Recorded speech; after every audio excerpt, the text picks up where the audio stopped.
Before I get started with the topic of today's video, I wanted to take a second to promote my books, available in both digital and physical formats.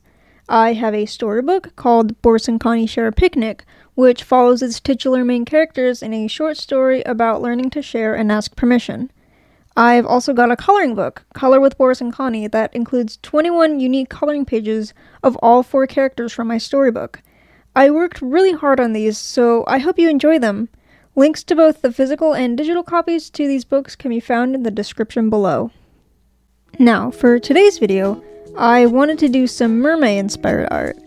In case you're unfamiliar with Mermay, it's a challenge that many artists do during the month of May where they draw a mermaid every single day.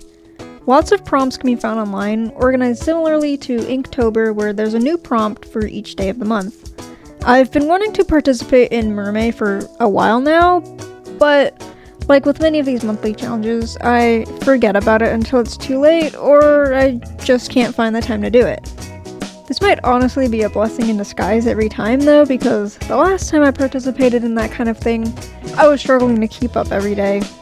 Though, I was also in school at the same time, so maybe now that I'm graduated, I can find the time. Either way, I still forgot about Mermay until it was already a few days into the month of May, so properly participating was out of the question. I did still want to do my own sort of version of the event, but make it much more digestible and fun by doing just a few for video instead. So instead of following someone else's prompts, I decided that I would find my own inspiration to base my designs on. This led me to try and find more interesting and unique looking fish. I wanted to take aspects of the fish I chose and implement them into my designs. The first fish I went with was the flower hornfish. I really loved the large bulb it has on its head, so I wanted to highlight this in the mermaid's design. I decided that I would turn it into her hairstyle, which ended up being a large mass of hair that definitely requires a lot of upkeep in order for it to look good all the time. This aspect of her hair led to the development of the character's personality. If her hair requires so much maintenance, then she probably likes to keep herself looking glamorous. So I thought I'd give her a pose that suited this personality, one where she's looking into a handheld mirror while applying some makeup.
Another aspect about the flower hornfish is that it gives off the impression of having a double chin with all of its various lumps on its underside. This inspired me to make the character a bit chubbier, which is something that I don't do very often. It not only makes the design more accurate to the original fish overall, but it also adds another level of interest to it, considering the fact that there aren't a lot of larger characters in most mainstream media.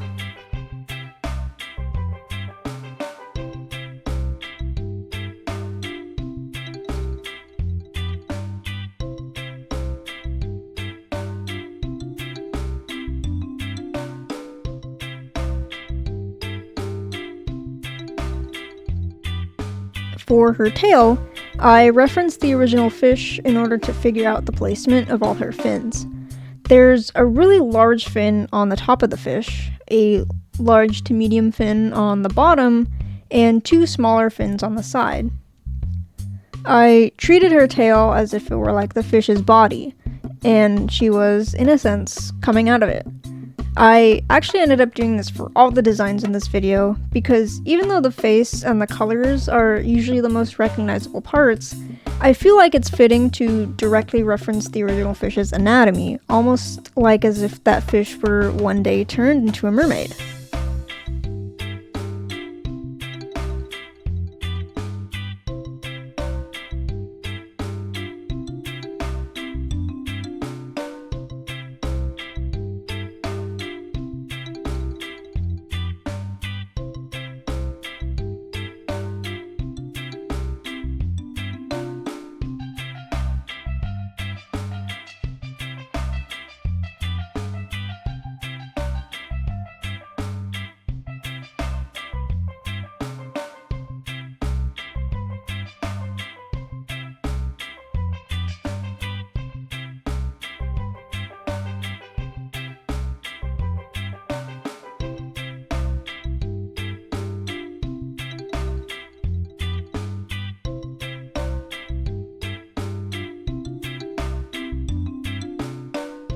The second fish I decided to create a merfolk design for was the celestial eye goldfish. Not sure how such a silly looking fish got a name like that, but regardless, this was the perfect fish for the type of design I wanted to do next. I was really interested in playing around with more extreme proportions and stylization, and since this guy has such large eyes, that was the perfect place to start.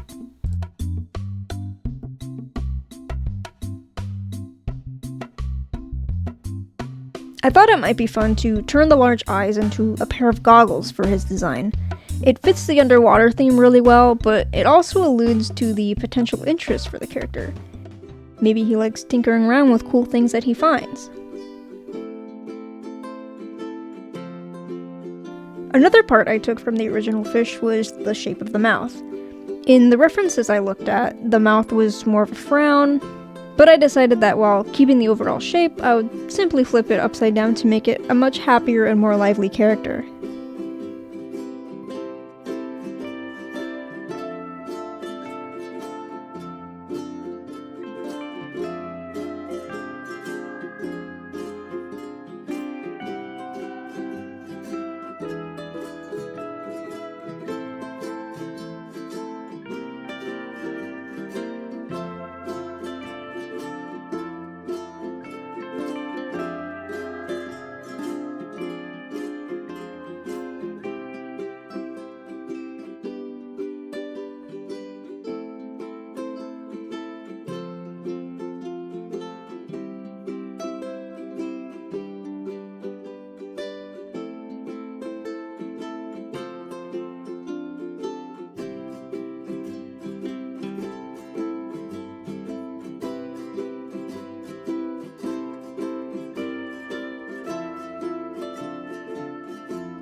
Although his eyes are definitely the main focus, I wanted to make sure that the design was still balanced in some way.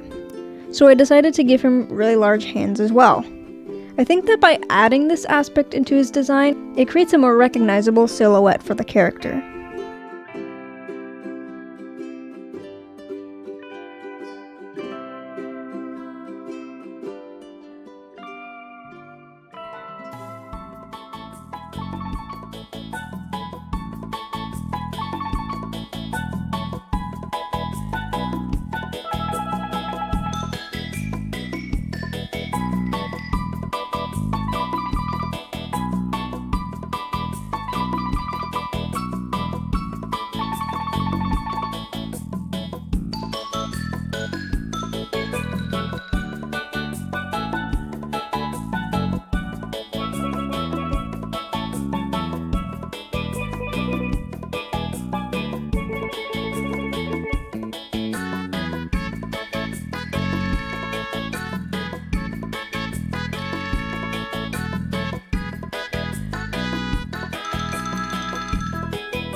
For the third and final fish, I ended up going with a betta fish, specifically the blue and red one, because I really enjoyed its colors.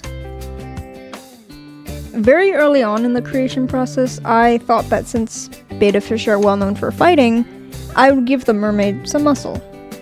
I wanted to show that she's quite strong and experienced, so you probably wouldn't want to mess with her.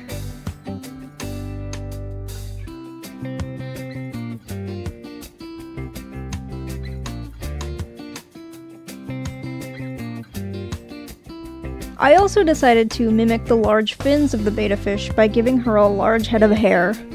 I feel like having tons of long, flowing hair makes her seem more graceful, which contrasts her tough appearance. It also helps give her more that betta fish-esque silhouette, similar to the way the flowerhorn mermaid looks in comparison to her fish.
As another interesting detail, I thought it might be fun to give the betta fish a non-human skin tone. I figured that, since they're fictional characters, they don't all need to be realistic in terms of what colors I use. I also thought the pinkish purplish color worked really well with the blue and red of her overall design.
And those are my 3 mermaids.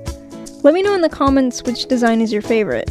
And be sure to leave a like and subscribe with notifications on so you don't miss the next video.